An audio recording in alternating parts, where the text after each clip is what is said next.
ሰላም ጤና ይስጥልን ተመልካቾቻችን እንደምን ዋላችሁ እንደምን አመሻችሁ ከአንከር ሚዲያ ዝግጅት ክፍል ያክብሩ ሰላምታችንን እናቀርባለን ዛሬ በልዩ የእንግዳ ዝግጅታችን ጋዜጠኛ አንሙት አብርሃምን ይዘን ቀርበናል ጋዜጠኛ አንሙት አብርሃም በኢትዮጵያ የጋዜጠኝነት ቆይታ ውስጥ በበርካታ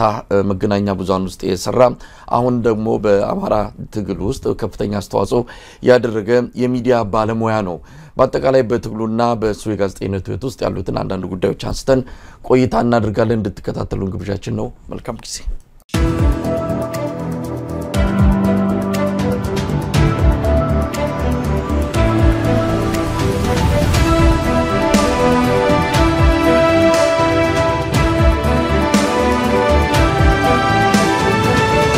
እናስተለን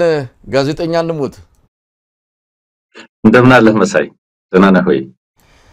ለረጅም ጊዜ እንግዲህ ስፈልግ ነበር ዛሬ አገኘው ያው ከኢትዮጵያም ከወጣ በኋላ ብዙ ጊዜ ላገኝ ሞክሬ ነበር እንግዲህ በተለያየ አጋጣሚ አልተመቻቸም ዛሬ ግን ተገናኘን እንዴት ነው የስደት ህይወት እንዴት ያያረገ ነው አለን እንግዲህ ምንም አንልም ትግል ላይ ነን በሚዲያ ዘርፍ እየታገልን ያለነው የስደት መልኳንም እያየን ነው እስቲ ጋዜጠኛ አንሙትን ረጅም ጊዜ ነው ሳቆ ያው እንዲሁ በግልቱ ወቅ ባይኖረንም ያ በሙያ አንድ መስመር ላይ በተለያየ አመለካከትም ቢሆን ለረጅም ጊዜ እንዲሁ በርቀትም ቢሆን እንተዋወቃለን በያምናለው እስቲ ጋዜጠኛ አንሙት ስለራሱ ባጭሩ ከተናገረ ምን ይመስላል አመሰግናለሁ መሳይ እንግዲህ እንዳልከው በሚዲያ ጋዜጠኝነት ላይ ነው ረጅም አመት እየሰራው ያለሁት የተማርኩትም ጋዜጠኝነት ነው ባህርዳር ዩኒቨርሲቲ ነው ግራጁዌት ያደረኩት ከዛ በኋላ እንግዲህ ኢትዮጵያ ቴሌቪዥን ገብቼ ጀማሪ ሪፖርተር ሆኜ ሰርቻለሁ አንድ 3 አመት ያክል ከዛ በኋላ ኢቢኤስ የሚባል ቴሌቪዥን ያው ሰሞኑን መነጋገር የነበረ እሱን ከመሰረቱ ካቋቋሙ የመጀመሪያው ጋዜጠኞች መካከል ነኝ ከዛ በኋላም ኤኤንኤን የሚባል አንድ ስመገናና ቴሌቪዥን ጣቢያ ነበር እዛም የዜናና ወቅታዊ ክፍል ኃላፊ ሆኜ ሰርቻለሁኝ በመሃል አንዳንድ የግል ስራዎች ለመስራት ሞክር ነበር ዞሮ ከሚዲያው አልወጣሁኝም ከዚህ በኋላም እንግዲህ በተለይ ኤቢሲ ቴሌቪዥን ከተቋቋመበት ጊዜ ጀምሮ ላለፉት 2 አመታት የመጀመሪያውን 1 አመት እዛው ሀገር ቤት ተደብቄ ኤቢሲ ላይ ሰራ ነበር ኒውስ ኤዲተር ምንድነው ኤዲተር ኢንቺፍኝ ነው መሰራው ኤቢሲ ላይ አሁንም የኤቢሲ ኤዲተር ኢንቺፍኝ እየሰራሁ ነው የሚገኘው በስደት ሀገርም ነኝ ስለዚህ ያለፉትን 2 አመታት ኤቢሲ ላይ ነኝ በአጠቃላይ ግን ያለፉትን 16 17 አመታት በሚዲያ ስራ ላይ ነው ያለሁት ፖለቲካውም ላይ ሐሳብ አጋራለሁ ከሞላ ጎደል በሚዲያውና በፖለቲካ ዘርፍ ነው ያለሁት ብዬ ራሴን መግለጽ ይችላልሁ መሳይ እንግዲህ ጋዜጠኛ አንሙትን በነገራችን ላይ ተመልካቾቻችን የአማራ ብሮድካስቲንግ ኮርፖሬሽን ኤቢሲ ቴሌቪዥን በአሁን ሰዓት በአማራ ትግል ውስጥ ትልቅ ሚና ያለው ሚዲያ ነው እዛ ላይ በዋና አዘጋጅነት እየሰራ የሚገኝ ነው ጋዜጠኛ አንሙት አብርሃም እንግዲህ አንሙት ምናልባት ኢቢኤስ ብለኛል ኢቢኤስ ከመሰረቱት አንዱ እንደሆንክ ነው አሁን የገለጽከውና ያንን ታሪክ ለምሳሌ አላቅም እኔ ያንተ የጋዜጠኝነት ህይወት በደንብ የምናቀው ከኤኤንኤን ከተሰኘው ቴሌቪዥን ጋር ነውና ኢቢኤስንም በመመስረቻው ወቅት ላይ የታሪኩ አካል ነበርክ ማለት ነው አዎ ኢቢኤስ ቴሌቪዥን ሲቋቋም የመጀመሪያው ጋዜጠኛ ነኝ ማለት ይችላልሁ ኢቢኤስ አዲስ አበባ ሲመጣ የሬዚደንት ኮረስፖንደንት ቲም ሊደር ሆኜ ኢቢኤስ አዲስ አበባ ላይ ዛሬ እንደምታየው እንግዲህ ከ100 በላይ ስታፍ በጣም ብዙ የሰፋ ትልቅ ሚዲያ ሆኗል መጀመሪያ ግን የመጀመሪያው ጋዜጠኛ ነኝ ሁለት ነኝ ነበር ነው ከባለቤቱ ጋር ሆነን ማለት ነው በዛ መንገድ 1 አመት ያህል አብረን ሰርተናል ኢቢኤስ እንዲጠናከር እንዲሳብ ብዙ ነገር ነው ያደረግነው እውነት ለመናገርና ዛሬ እዚህ ደርሶ በማየቴ በጣም ከመደሰትባቸው ተቋማት መካከል አንደኛው ነው ኢቢኤስ ቴሌቪዥን ምናልባት ለአጠቃላይ ኢትዮጵያ ሚዲያ ያላቸው ባህሪና ገጽታውን ከኢትዮጵያ ህዝብ እየደረሰበት ካለው መጠነ ሰፊ መከራ አንፃር ምን አይነት ሚና አላቸው የሚለውን ስናነሳ የኢቢኤስን ሚና ባጭሩ እንደው ትንሽ ጥያቄዎች ስላሉኝ አነሳ ይሆናል እስቲ ወደ አንተ እንምጣ ኤኤንኤን ነበርክ ኤኤንኤን ይያለህ አንዳንድ ከኤኤንኤን ጋር በተያዙ እኛም የነበርንበት የፖለቲካ አቋም ነበረ በጎሪጥ የምንተያይ እንደነበርና አስተዋውሳለሁ በርቀት ምን ነበር እሱ ሚዲያ ሚናው ምን ነበር ለምንስ ከሚዲያ ዓለም ላይ እንደው ታሪኩ ምኑም ሊጠፋ ቻለ ኦኬ እንዳልከው ብዙ ጊዜ እኔንን በተመለከተ ያው ብዙ ነገር ነው የሚባለው እዛ ስንሰራ የነበርን ሰዎችንም ብዙ ነገር ነው የሚሰማው የሚባለው እኔን ያው የተቋቋመው ታስታውሳለህ ቢኒያም ከበደን ታስታውሳለህ የኢትዮጵያፈርስ.com ማዘጋጅ እሱና አንድ ሌላ ወዳጁ በሼርሆልደርነት ያቋቋሙት ነው ሶዛ ላይ እንድናግዝ በሙያችን ተቀላቅለናል እኔ ብቻ ሳይሆን ሌሎችም በርከት ያሉ ጓደኞቼ አብረን ስንሰራ ነበር ያ ሚዲያ እንግዲህ ከሞላ ጎደል እኔ ዛ ሚዲያ ላይ ፊት ለፊት የሚል የቃለ መጠይቅ ፕሮግራም ነው አዘጋጀ ነበረው ወደ 47 ያህል እንግዶችን አነጋግሬያለሁኝ በተለያየ ኃላፊነት ውስጥ በተቃውሞ በገዢው መደብ ውስጥ ያሉ በሌላውም ያሉ አካላትን አነጋግር ነበር ቃለ መጠይቅ ሰራ ነበር የዜናና ወቅታዊ ክፍል ዳይሬክተር ሆኜ ነው ሰራ የነበረው ከሞላ ጎደል ሚዲያው በጣም ነፃ ነው የነበረው እውነት ለመናገር እኔ እንደ ዜናና ወቅታዊ ክፍል ኃላፊ በወቅቱ በስሬ የነበሩ ጋዜጠኞችን የሥራ ክፍል ኃላፊዎችን በሙሉ በነፃነት እንዲሰሩ ሙያቸውን እንዲተገብሩ ለማድረግ የሚያስችል ነፃነት ስለነበረ ያንን ለመተግበር ችለናል ብዬ መናገር እችላለሁ ከሞላ ጎደል ጋዜጠኞቹ ሙያተኞቹ ነፃነቱ ስለነበረ የፈለጉትን ነገር ለማድረግ የፈለጉትን ነገር ለመስራት ሰፊ ድል የነበረው ሚዲያ ነው እንግዲህ በሂደት ውስጥ የተለያዩ ጥያቄዎች በተለይ አንድ ዘገባ አለ ያው አንተም ታስታውሰው ይሆናል አነጋጋሪ የነበረ የኢሉ አባቦራ ላይ በአማራዎች ላይ የደረሰን ግድያ በተመለከተ አንድ ዘገባ ሰራ እሱን ተከትሎ እንግዲህ ወደ ስልጣን በመጣው በአዲሱ ቡድን በከፍተኛ ደረጃ ጥርስ የተነከሰበት ነው ልንል እንችላለንና በሂደት ውስጥ በተለይ ከዛ ዘገባ ጋር ተያይዞ አፍራሽ ሚና ያለው የደህንነት መስሪያ ቤቱ ተቋም ወይ ሚዲያ ተደርጎም ነው የሚታየው ያው ብዙ ስም ብዙ ገጽታ ነው ያለው እኛ ዛ ያለን ሙያተኞች ሙያችንን ነው ከሞላ ጎደል እንሰራ የነበረው ዝርዝር ነገሮችን አናቅም የምናቀው ነቢኒያም መሰረቱት ነቢኒያም ስራ አስኪያጅ ነው ይመራው ነበር የሱ ምክትልም ነበር ከነሱ በታችን የነበርኩኝ ሶ ሚዲያውን መስራት ያለበትን ነገር ከሞላ ጎደል ሙያዊ ነፃነት ይዞ በነፃነት የመተቸትም ሁኔታዎችን የማጋለጥም የምርመራ ዘገባዎችን ሁሉ እንሰራበት የነበረ ነውና ከዛ ቋያ እኔ እውነት ለመናገር ጥሩ ሚና የነበረው ሚዲያ ነው ብዙ ሙያተኞች በነፃነት አቅማቸውን እንዲያወጡ ለማድረግ ያስቻለ ሚዲያ ነው ብዬ ነው የምረዳው ሰዎች እንቅላት ላይ የተሳለ አንድ ስዕል አለ አንደኛው የዛ የኢሉ አባቦራ ክስተትን ተከትሎ በአማራውና በኦሮሞ ላይ እሱ የኢሉ አባቦራ የምትለኝ ክስተት ኳስ ጫዋታ አቋርጣችሁ ዜናውን ሰራችሁት የተባለው ክስተት ነው ምናልባት ከዛ ጋር ትክክል ነው እሱ ማለት ነው ሰዎች ኤንኤንን ከሞላ ጎደል አንድም በሱ ነው የሚያስታውሱት እኛ በጣም እዛ ኤንኤን ላይ መጥቶ ያላወራ የፖለቲካ ኃይል አለ ማለት አንችልም በተቃውሞ ጎራ ያለም በሌላም ዘርፍ ያለ በሙያ ላይ ያለም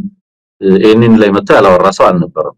እንደው የሰዎች ጭንቅላት ላይ ያሉት ሁለት ኢንሲደንቶች ስላሉ ነው ሰዎች ኤንኤንን የሚያስታውሱት በምንድነው ከተባለ አንድም በዛ ኳስ ጨዋታ ላይ በቀጥታ ሰበር ዜና አስተላለፋችሁ በሚል የተላለፈው ነው ሁለተኛው አብይ አህመድ ኤንኤን ማለት በአገሪቱ ከፍተኛ ተከፋይ ጋዜጠኞች ያሉበት ነው በሚል ገለጻ ሲያደርግ ከዛ በኋላ እንግዲህ የተያዘ ስዕል አለ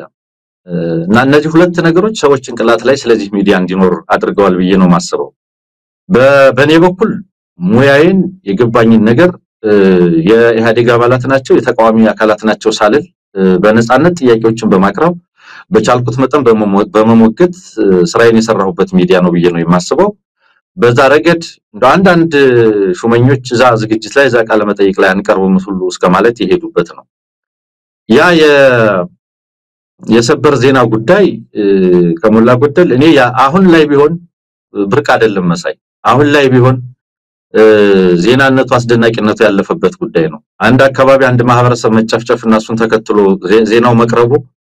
ያን ያክል ዛሬ ላይ በተለይ ያለፉትን 5-6 አመታት ከሰማነው ሁኔታ ቆያስታ ያን ያክል አስደናቂ አልነበረም የዛን ጊዜ ግን ብዙም ያልተለመደ ነው አንድ ማንነት ተኮር የሆነ ጥቃት ሲደርስ ያንን ማንነት ተኮር ጥቃት ማጋለጥ መዘገብ ትንሽ አስደንጋጭ ነው የነበረው ምናልባት ተመልካችም ግልጽ እንዲሆን ነው እንደው ታሪኩንም ስለማስታውሰው ነው በወቅቱ የአማራና የኦሮሞ ማህበረሰቦች ጥምረት ነበር አንድነት በወቅቱ የዋትን ስርዓት ለማዳከም በሚደረገው ትግል ውስጥ የሁለቱ ሚና ጎልቶ ይወጣ ነበርና በሁለቱ ማህበረሰቦች መሃል ችግር እንዲፈጠር ሆን ተብሎ የተቀመረ ዜና ነው። ክስተቱ ሊኖር ይችላል፣ ግን ኳስን የሚያል ትልቅ ውድድር መሃል ያንን ዜና ማስገባቱ ሆን ተብሎ የተደረገ ነው። የሁለቱ ማህበረሰቦችን ወደ አንድነት የመምጣት ሂደት ለማደፍረስና ሌላ ችግር እንዲፈጠር ነው የሚል በደህንነት ኃይሉ የተቀናበረ ዜና ነው እንጂ እናንተ በሙያችሁ ክስተቱን ለመዘገብ ብላችሁ አቅዳችሁ የሰራችሁት አይደለም የሚል ነው በወቅቱ የነበረው። ምናልባት አንተ በቅርበት ስላለ ታስታውሰዋለህ። ያንን አንድነታቸውን የአማራና የኦሮሞን አንድነት ለማደፍረስ በህወሓት በኩል በደህንነት መስሪያ ቤት የተቀናበረ ዜና ነው። እኔ እንደዛ የሚል ድምዳሜ የለኝም። እውነት ለመናገር እንደዛ የሚል ድምዳሜ የለኝም። እንዳልከው ክስተቱ ነበረ። ኦሮማራ ይባል የነበረውን ጥምረት ለማፍረስ ኤንኤን ላይ አንድ ዜና በመስራት የሚመጣ አድርጎ ማሰብ ምን ያህል አዋጭ ነው? ትርጉም ትሰጣለህ። ያው መቼም አንድ ነገር ሀፕን ሲያደርግ ከተከሰተ በኋላ የተለያየ ትርጉም ይሰጠዋል። ስለዚህ ያ ዜና በዛ ደረጃ ሲቀርብ ትርጉም መሰጠቱ የተለያየ ትርጉም መሰጠቱ የሚጠበቅ ነው። እኛም ለምሳሌ ወዲያው ገምተናል፣ ጠይቀናል፣ ገምግመናል። ለምንድነው መጀመሪያ ሰበር ዜና ለመሆን ይመጣ ነበር ወይ? የኛ ጥያቄ ነው። ምክንያቱም ግጭቱ እንዳለኛ አርብና ቅዳሜ በደንብ እናውቅ ነበር። የድምጽ መልእክቶች ስልክ ስለነበረ በጣም በስፋት ይመጡ ነው የነበረው። ስለዚህ እሁድ ማለዳ እሁድ ተረኞች ጋዜጠኞች ገብተው ነው ዘገባው የተሰራው። ለምን በስፖርት መሃል ተለቀቀ የሚል ጥያቄም አንስተ ነበር። እውነት ለመናገር በወቅቱ አጋጣሚ ሆኖ እንግዲህ በጣም ቴክኒካል ነገር ነው። ኤክስፖርት የተደረገ የዜና ፋይል ኮረፕት አደረገብን። ኮረፕት ሲያደርግ ከ6 ሰዓት ተኩል ዜና ላይ ያስቀረተ ነው። እንደገና አስተካክለ ነው በዛ መሃል የሄደ ነው እንጂ ሆን ተብሎ ታስቦበት በዛች ሰዓት መለቀቅ አለበት በሚል የተሰራ አይደለም በሚል ነው በወቅቱ የቀረበው። በተለይ አንድ ድምጽ ነበር እዛ ንግግር ላይ የአራማራዎች አለቅን ድረሱልን የሚል አንድ ሰው ነበር። በሌላ መንገድ ግን እዛው ድምጽ ላይ የተሰራ ያለው ወንጀል የተደረገ ያለው ነገር እኛ ኦሮሞችን የሚወክል አይደለም የሚል ሌላ ደግሞ የኦሮሞ ተወካይ ነበር። ነገር ግን እንዳልከው ይሄ ዘገባ በዛን ወቅት መቅረቡ በትክክል የኦሮማራ የሚባለውን ጥምረት ለማፍረስ ታስቦ የተሰራ ነው በሚል ጣቢያው ጥርስ ውስጥ እንዲገባ ያደረገ ነው። እሱን ተከትሎ እንግዲህ በጣም በርካታ ጉዳዮች ተከስተዋል። መጨረሻ ላይ የሚዲያውን ህልውና ያሳጣ ነውና ይሄ ነው የሆነው። እኔ ዛሬ ላይ በግሬደር አማራ ተብሎ በግሬደር የሚቀበርባት ኢትዮጵያ ውስጥ ዛሬ አማራ ተብሎ በ200 ሰው 300 ሰው በመተከልና በወለጋ በዛ ደረጃ በሚያልቅባት ሀገር ውስጥ ያን ጊዜ ይሉ አቋቦራ ላይ እነዛ ሰዎች በመጨፍጨፋቸው እነዛ ሰዎች ተገደልን በማለታቸው የማንነት ጥቃት እየደረሰ ነው ብለን በመዘገባችን ነው ይሄ ሁሉ ግዘት ሲመጣ የነበረው። ያ ዘገባ በመዘገቡ በነገራችን ላይ የመከላከያ ኃይልም ደርሶ ሰዎች እንዲተርፉም ሆኗል። እውነት ለመናገር ከዛ በኋላ ጉዳዩ በጣም ሴንሲቲቭ ሲሆን የጸጥታ ኃይል ወደ አካባቢው ተሰማርቶ የሌሎች ህይወት እንዲተርፍ ማድረግም ተችሏልና ዞሮ አነጋጋሪ ስለነበረ አወዛጋቢ ስለነበረ በመሃል ላይ ደግሞ አንዲት የሳት ቃጠሎ ፎቶም ገብታ ስለነበረ የተሰራውን ስህተት ይቅርታ ተጠይቆበት ነገርየው ግን የእውነት የፋክት ችግር ግን እንደሌለበት የተገለጸበት ነውና እንዲህ አይነት ዘገባ ዛሬስ በወለጋ ሁሉ ሲታረድ ማንና ማንን ለማጋጨት ተብሎ ነው የሁሉ ዘገባ የሚዘገበው። ዛሬስ በየአካባቢው የሁሉ ህዝብ ሲያልቅ ሲጨፈጨፍ ምን እንበለው? ለምን ተብሎ እየተዘገበ ይሆን ዛሬስ ላይ? እና ያን ጊዜ እንደው ያለውን ሁኔታና አውድተ ወስዶ ትርጉም ሲሰጥ በዛ ደረጃ ለማያያዝ ተፈልጎ ካልሆነ በስተቀር ያ ክስተት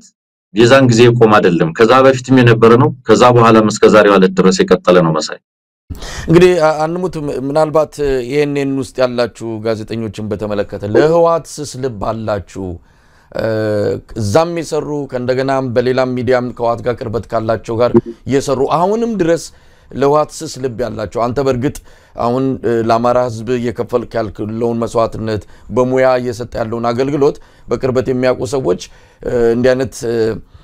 ታሪክን ካንተ ጋር ላይ ያያይዙ ይችላሉ። ግን ኤንኤን ውስጥና ከዛ ጋር ተጓዳኝ የሆኑ አንዳንድ ሚዲያዎች ውስጥ የሚሰሩት ከአማራ ህዝብ ይልቅ ለህወሓት ስስልብ አላቸው የሚል ነገር ይነሳል። እንዴት ታየዋለህ? ወይ እንግዲህ አንዳንድ ሰዎች ያው ራሱ ጣቢያው የህወሓት ነው የወያኔ ነው ደብረጽዮን ነው ሰብሳቢ ቦርድ ሰብሳቢው እንደዚህ ማይባል ነገር የለም። ያው ብዙ ነገር ስንሰማኔ ይኖር ነው እንደምታውቀው። እኔ በማቀው ደረጃ የኤንኤን ቴሌቪዥን ባለቤቶች ኦሮሞዎች ናቸው ሁለቱም ስራ አስኪያጁም ምክትሉ። ከዛ ባለፈ ምናልባት ጉድዊል አለው በተለይ ስራ አስኪያጅና ምክትሉ በደህንነት መስሪያ ቤቱ ዙሪያ ካሉ ሰዎች ጋር ቅርበትና ግንኙነት ስላላቸው ከዛ ኳያ የተለያየ ትርጉም ቢሰጠው ብዙም የተሳሳተ ላይሆን ይችላል ዞሮ ዞሮ ዛው ስንሰራ የነበርነው 90% በላይ ሙያተኞች አማራዎች ነን የመሰለን ስራ ስንሰራ ነበር በገባህ ልክ ነው ፖለቲካን መታራምደው እኔ ለምሳሌ ዛ ዝግጅት ላይ ስብሃት ነገር አነጋግሬያለሁ ታስታውሳለህ ኢንተርቪው ማለት ነው ዛሬም ድረስ ይገርመኛል ያ ቃለ መጠይቅ ተቆርጦ ይወጣና ወይም ያናገርኳቸው ትግራይ ባለስልጣናት ተቆራርጦ ይወጣና ይሄውና ወያኔ ነበር ይባላል አንድ ጋዜጠኛ የትግራይ ሰዎችን ቃለ መጠይቅ ሊያደርግ እንዳያደርግ የሚል ህግ ወይ መርህ አላቀም እንደሙያ ስለሆነ ይሄንን ውስጥ ደግሞ ሙያ ነው ተገብር የነበረው ሁለት ወር ሙሉ አስለምኖን ያገኘነው ስብሃት ነጋ ጋር ቃለ መጠይቅ አድርጌያለሁ ያ ቃለ መጠይቅ ማድረግ እኔ ለህወሓት እኔ ለስብሃት ነጋ ልዩ ስሜት ልዩ ስስልብ እንዳለኝ የሚያመለክት ነው ወይ ያንን ቃለ መጠይቅ በማድረጌ እንዳውም ይሄ ኢንዶመንትን በተመለከተ በነበረን ክርክር አልተግባባንም ብቻ ሳይሆን በብስጭትም ከዛ ከወጣው በኋላ በብዕር ስም ጭምር እነዚህ የኢንዶመንት ድርጅቶች የመድሎ ተቋማት ናቸው የመድሎ ምክንያት ናቸው በክልሎች መካከል ያልተመጣጠነ እድገት እንዲኖር የሚያደርጉ ተቋማት ናቸው በሚል አርቲክል ሁሉ ጽፌስ ከማውጣት ደርሻለሁ ያን ጊዜና ምናልባት በዛ ውስጥ ያለፈው ሁሉ ለህወሓት ዛይ ነበረው ለህወሓት ስስልባለው ብሎ መደምደምም ከባድ ነው አንዳንዱ ሙያው ሊተገብር ነው የመጣው አንዳንዱ በቀናነት ወይም እንዳልከው በጎል አታይል ሊኖረው ይችላል ከሞላ ጎደል ግን ህወሓት ዛሬም ድረስ ስላልከ ነው ዛሬም ድረስ ስለህወሓት በጎ ስሜት ሊኖርህ የሚችልበት መሰረታዊ ምክንያት ምንድነው ራሱ ህወሓት ህልውና አለው ወይ ህልውናው በጠፋ ህልውናው በሟሟ አካል ላይ ዛሬም ድረስ ስስልብ እንዲኖርህ የሚያደርግ ምን ምክንያት አለና ነው እርግጥ ነው ሁላችንም እንደዛ ነው የምንሰደበው እኔ ላለፉት 8 አመታት በአማራ ትግል ውስጥ በአማራ ጉዳዮች በአማራ ጥያቄ ውስጥ ያደረኩትን ሚና ማሰብ የሚፈልግ የለም እኔን ማሸማቀቅ የሚፈልግ ሰው ካለ 8 አመት ወደ ኋላ ይሄድና በዚህ ጊዜ እኮ እዚህ ቦታ ላይ ሰርተህ ነበር አዎ ቃለ መጠይቅ አድርግ ነበር ያ ቃለ መጠይቅ ምን ችግር አለው ኢንፋክት በ8 አመት አንድ ሰው አይደለም ያስተሳሰብ ያ ካለም ለውጥ ያመጣል እና ከሞላ ጎደል የጸረ ዝግመት ነው ጸረ ለውጥ ነው ጸረ ድገት ነው አመለካከቱ ይሄ ማሸማቀቂያ የፍረጃ እንዳውም ይሄ የፍረጃ ፖለቲካው የራሱ የህወሓት ውርስ ውጤት ነው አንድን ሰው ፖላራይዝድ አድርገህ ጥግ አስይዘህ የመጨፍጨፍ ልማድ ስላለ ነውና እኔ በግሌ በጦርነቱ ወቅት ታስታውሳለህ ከዛ በኋላ ህወሓት በሰራቸው ጥፋቶች በገባይ ልክ ለመታገል ወደ ኋላ ይምል አይደለም እና ሁልጊዜም የገባኝን እውነት የምኖር ነው ልልህ ነው እንግዲህ ይሄንን ለምን ተዘጋ ምናልባት ቀደም ሲል የይሄንን አመራሮች የነበሩት የኦሮሞ ተወላጆች ናቸው ከተባለ ይሄንን ጣቢያ ወደ ሌላ ነገር መቀየር ሲገባ ጣቢያውን ገና ከመነሻው በርግጥ በፊት ከነበረው ታሪክ ጋር ያይዞ ሊሆን ይችላል የተኮረኮመ ነበር ይሄ ለውጥ ሲመጣ ለውጥ እንበለው በኋላ ላይ ስለዚህ ስለ ለውጡም ብዙ ስለምናወራ የአብይ አህመድ ወደ ስልጣን መምጣት ይሄንን እንዲጠፋ አድርጓል ደው ታሪኩን ታስታውሳል ለምን ይሄንን ተዘጋ እንግዲህ አንደኛው መሰረታዊ ምክንያት ምንድነው ያ ቀድም ያልኩህ ዘገባ ከወጣ በኋላ ይሉ አባቦራ ይሄ የቲም ለማ ይባል የነበረው ግሩፕ በጣም በከፍተኛ ሁኔታ ነው የተቆጣው ይሄንን ሚዲያ በገንዘብ ደግፈዋል የሚባሉትን እነ ሼክ መሐመድን ለዚህ ሚዲያ አዎንታዊ ድጋፍ ይሰጣሉ ወይም በእነሱ ዙሪያ ቅርብ ሰዎች አሉበት የተባሉት እነ ጌታቸው አሰፋን ይሄንን ተያይዞ በጣም በከፍተኛ ቁጣ ውስጥ የነበሩ ናቸው እና አብይ እና ለማ የመጣው ግሩፕ ማለት ነው ስለዚህ ልክ ወደ ስልጣን ከመጡ በኋላ ይሄ ሚዲያ የትም እንዳይንቀሳቀስ የትም ዘገባ እንዳይሰራ አድርገውታል ሰርኩላር የሚመስል ነገር ነው እንዲዘጋ እንዲቆም ፈልገዋል እሱን ማድረግ ለምን እንደፈለጉ እንግዲህ ቀደም እንዳልኩ ነው የማያያዝ ነገር መጠቀሚያ ይሆናል የሚል እና ሌላ ከዚህ ጋር የተያዘ ፍላጎት ኖራቸው ሊሆን ይችላል እኔ በነገር ላይ ከመዘጋቱ ከ4 ወራት በፊት ነው የወጣሁት ይለቅቄ ያን ጊዜ በነበረ ከማኔጅመንት ጋር በነበረኝ ማለመግባባት ማለት ነው ዞሮ ግን ታስታውሳለህ አብይ አህመድም ወጣና በአገሪቱ እጅግ በጣም ከፍተኛ ተከፋይ ጋዜጠኞች የሚሰሩበት የጥፋት ተቋም አድርጎ ነው ሲያቀርብ የነበረው እኔም ማቀው የሥራ አስኪያጆቹን አላውቅም እኔን ውስጥ ከፍተኛ ተከፋይ ነበርኩት እኔ ነኝ ያገሪቱ ከፍተኛ ተከፋይች ነው ያለው እኔ በወቅቱ 17 ሺህ ብር ደሞዝተኛ ነበርኩ ያን ጊዜ አርቲስት የሚባሉ ቴሌቪዥን ጣቢያዎች 30 ሺህ ብር 40 ሺህ ብር ይከፍሉ ነበር የኛን ጋዜጠኞች ይወስዱብን ነበር እዛ ከኔ በላይ ያሉት ስራ አስኪያጅና ምክትል ምን ያህል ይከፈላቸው ነበር አላውቅም ከጋዜጠኞች ከነበረን ጋዜጠኞች ከፍተኛ ተከፋይ ነኝ ያልኩን ያህል ነው የነበረው ግን ስም ማጥፋቱ ያልፈለከውን ነገር ዞር እንዲል የመፈለግ ጉዳይ ስለነበረ በጣም ከፍተኛ ዘመቻ ነው የተዘመተበት በአንድ አመት ከሁለት አመትም አልቆየም ያ ቴሌቪዥን ጣቢያ የሚገርም ግን ያሳደረው ተጽዕኖ ቀላል አይደለም ዛሬም ድረስ ከ8 አመት በኋላ እንድናወራበት የሚያደርግ ተጽዕኖ ያሳደረ እኔ በጣም ነፃነት የነበረበት ጋዜጠኝነትን የተገበርንበት በዛው ውስጥ ያለፈው ሁሉ በየትኛውም የፖለቲካ አስተላለፍ ውስጥ ብንገኝ አሁን ዛ ሚዲያ ውስጥ ስለነበረን የሥራ ሁኔታ ግን እኔ አሉታዊ ነገር ተሰማለህ ብያላስብም በጣም በነፃነት እንሰራበት የነበረ ሙያችንን እንተገብርበት የነበረ ነው ከፖለቲካ አስተላለፍ ቅራኔዎች ባለፈ እና እኛም የፖለቲካ አስተላለፎች ምኖች ሳይሆኑ ከምንም በላይ ሙያችንን ያለውን መረጃ የማቅረብ ስራ ነው እንሰራ የነበረው መሳይ እንግዲህ ወደ ለውጡ ጊዜ እንምጣና ያለፉትን 7 አመታት በተለይም ይሄ 7 አመታት ለኢትዮጵያውያን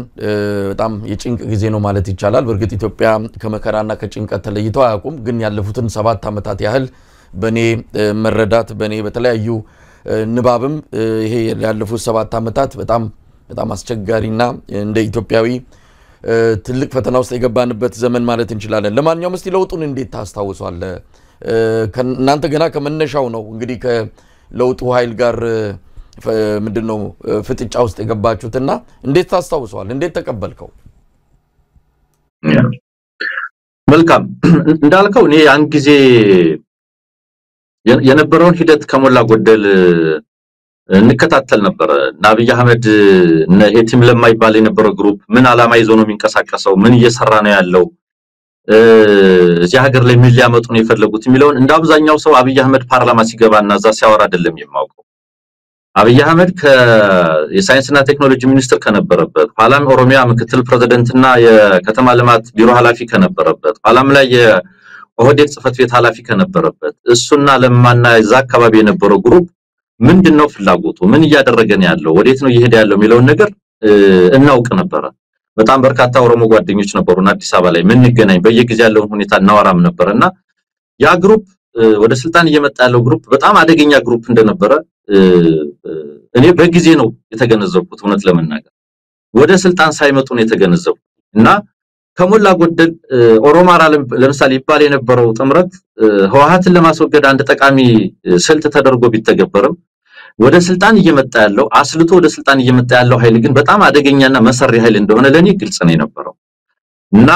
አስታውሳለሁ 2018 ላይ የማጆሪቲ ዲክታተርሺፕ የብዙሃን ብልጫን የማረጋገጥ ፖለቲካ በኢትዮጵያ እየመጣ ነው የሚል ሁለት ክፍል ያለው በጣም ረጃጅም ጽሁፍ ጽፌ ነው የነበረውና ያን ጊዜ ያው ቅድም ያልከው አይነት የትችት ፖለቲካ ስለነበረ ወያኔ ስለተነካባችሁ ነው ወያኔ ስለሄደባችሁ ለውጡ አትቀበሉትም የሚል ቅጥቃጣ ነው የነበረው ያ ጽሁፍ ግን እውነት ለመናገር ትንቢት የሚመስል ነው በጣም በርካታ ጉዳዮችን በፖለቲካው ዘርፍ ምን ሊያደርጉ ይፈልጋሉ በኢኮኖሚው ዘርፍ ምን ሊያደርጉ ይፈልጋሉ በኋላ ላይ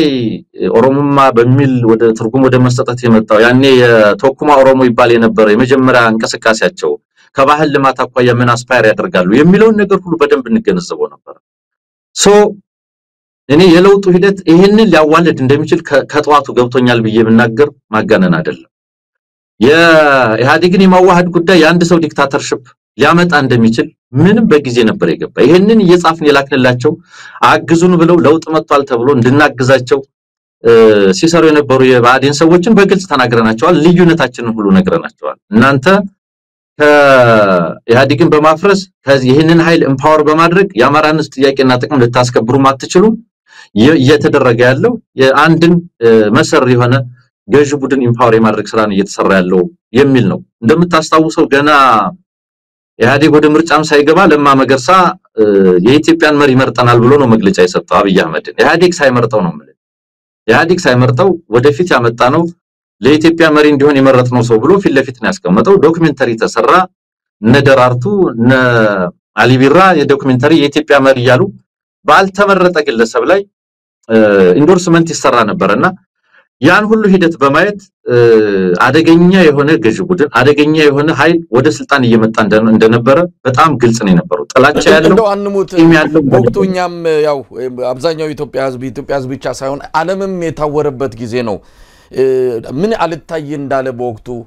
ለብዙዎቻችን የተሰወረ በጣም ጥቂት ለሆኑ ደግሞ የተገለጠበት ሁኔታ ነው የተከሰተውና አሁን ወደ ኋላ ሄዶ ያ ነገር ለምን ተፈጸመ ብሎ መጸጸት አያስፈልግም ግን እናንተ ምን አይታችሁ ነበር አብይን እንግዲህ የኢትዮጵያ ህዝብ የሚያውቀው መጋቢት ላይ ነው የካቲት ላይ አያውቀውም እናንተ ግን በፊት ታውቁት ነበር እንደው ስታውቁት ምን ነበር ሲሰሙ የነበረው ምን አይነት ሰው አሁን ከመጣ በኋላ አንዳንድ ቪዲዮዎችን የተቀነጣጠቡ ነገሮችን ሰምተን ነው ሰውየው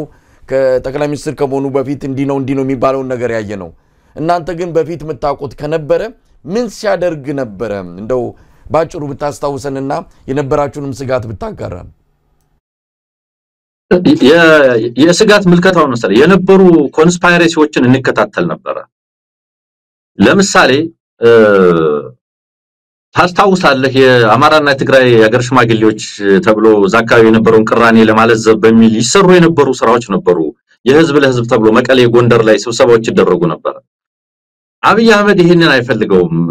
እንደምታውቀው ያን ጊዜ በነበራቸው አስተላለፍ እንዲህ አይነት የሰሜን ጥምረት ፍላጎት አልነበራቸው እና የሚሰሩ ድራማዎች ነበሩ ለምሳሌ 200 ኦሮሞ ወጣቶች ዳር ሄዱ ሲል አላማው እንቦጭን ለማጥፋት ከመፈለግ የሚነሳ አይደለም የዝም ብሎ ሽሩድ የሆነ የፖለቲካ አካሄድ እንደነበረ ግልጽ ነው ጎንደር ላይ ያን ጊዜ አስተዋውሳለሁ የአማራና ትግራይ የህዝብ ለህዝብ ግንኙነት ተብሎ ዝግጅት ሲካሄድ አብይ አህመድና ቡድኑ መስቀል አደባባይ ላይ የመራራ ማነው ነፍሲ ማርና ነጋሶ ጊዳዳ መኪና ሽልማት ዝግጅት ብሎ አዘጋጁ that same day ነው እንግዲህ ነጋሶ ከስራቱ የነበረበት ሂደት አቋለ በተቃዋሚ ጎራ ውስጥ ነው ወጥቶ ነው የነበረው ሰበሰቡት ጠሩት አቀረቡት እንዲባል መስቀል አደባባይ ላይ ያደረጉና አንደኛ የኦዳ ባስ ምርቃት ዝግጅት ነው አሉ ሁለተኛ ነጋሶን ጠርቶ መኪና ሰተናል አለ ያን ጊዜ አብይ የኦህዴድ ጽፈት ቤት ኃላፊ በሚያሳዝን ሁኔታ ያ መኪና አልተሰጠው ከዚህ በኋላ ሙሉ ህክምና ይቻላል ነው የተባለው ነጋሶ ህክምናውም ሳይሸፈንለት መኪናውም ሳይሰጠው ነው የሞተው ይሄንን ብዙ ሰው አያውቅም ይሄ ቡድን ባንድ ወይ በሌላ መንገድ የሚሰራቸው ድራማዎች የሚሰራቸው መሰሪ እንቅስቃሴዎች ነበሩ በዛን ወቅት መሳይ ለምሳሌ የኪሲንጀር ንግግር ቀርቶ የሰጠውን ኢንተርቪው ታስታውሳለህ ይሄንን መጋቢት ላይ መጥቶ ፓርላማ ላይ ከመናገሩ በፊት የምናቀው ነውኛ የሰው ንግግር ቀርቶ ቀጠናውን የሚያቅ ጂኦፖለቲካውን የሚተነትን አስመስሎ ሲናገር ነው የነበረው ስህተት ነው የነበረው እነዚህ ሰዎች መሰሪዎች ናቸው አጭበርባሪዎች ናቸው እንድንል ያደረጉ እነዚህን የመሰሉ ሂደቶች አሉ መሪ የመሆን ፍላጎታቸውም ዲሞክራቲክ አልነበረም ኢትዮጵያንን ምራት አንድ ነገር ነው እኛንን ምን መራት ገሌነው የሚመራው ተብሎ ይቀርብ የነበረው በሌሎች መብት ላይ የተጫነ የመጫን አካሄድ ነው የነበረው አማራው መርጧል ትግሬው መርጧል ሶማሌው መርጧል ሌሎች መርጠዋል እኛ ካልመራናት ሞተን እንገኛለን ተብሎ ፕላስ የነበረውን አመጽ ማኔጅ ይደረግ የነበረበት ሂደትም ዛሬ ላይ ሰው ሐላ ላይ ያየው እንጂ መጀመሪያም ላይ ከዛ ሂደት ጀርባ የነበሩ ሰዎች እነሱ እንደነበሩ ግልጽ ነው የነበረው ያኔ በየሰበታ ዓለም ገና 40 ፋብሪካ 20 ፋብሪካ ተቃጠለ እየተባለ ሲዘገብ እነዚህ ሰዎች ከዛ ሂደት ጀርባ የነበሩ ናቸው እና በመሰረታዊነት የነዚህ ሰዎች ዓላማ የበቀል ዓላማ ነው ቁስል አላቸው ምክንያቱም አብይ አህመድ ከኢንሳን እንዴት እንደተባረረኛ መረጃውን እናውቅ ነበር ተባረረ ነው የነበረው በእነ ሳንቲም በሚባል ሰው ተባረራል ቁስል አለበት ለማ መገርሳ በተመሳሳይ የተገፋ ነው ተገፍተናል ብለው ቁስል ይዘው የመጡ ሰዎች ናቸውና ከዚህ ሁሉ አኳያ የነዚህ ሰዎች ወደ ኢትዮጵያ መምጣት አካታች የሆነ ሰላማዊ የሆነ ዲሞክራቲክ የሆነ ስርዓት ሊፈጥሩ እንደማይፈልጉና እንዳልሆነ ግልጽ ነበር የነሱ ደጋፊ የነበሩ አክቲቪስቶች ጋዜጠኞች ያራምዱት የነበረው አቋም የሚሰጠን ትርጉም ነበር እኛ ስልጣኑን እንይዘዋለን እኛ ካልያዝነው ኢትዮጵያ ተፈርሳለች የሚል አቋም ነው የነበረው የተረኝነት አቋም ገና ያን ጊዜ ወደ ስልጣን ለመምጣት ይደረግ በነበረው ሂደት ውስጥ በግልጽ የምትመለከተው ነው የነበረው ያ የተረኝነት መንፈስ እኛ ማን መራት ኢትዮጵያ ገደል ትግባ ይል የነበረ መንፈስ ሰፍቶ አድጎ እንግዲህ ዛሬ ላይ ደርሷልና የዛ ሂደት አካል ስለነበረን እናውቀዋለን እንገነዘበዋለን ነገር ግን ሰው ፓርላማ ላይ መጥቶ ያንን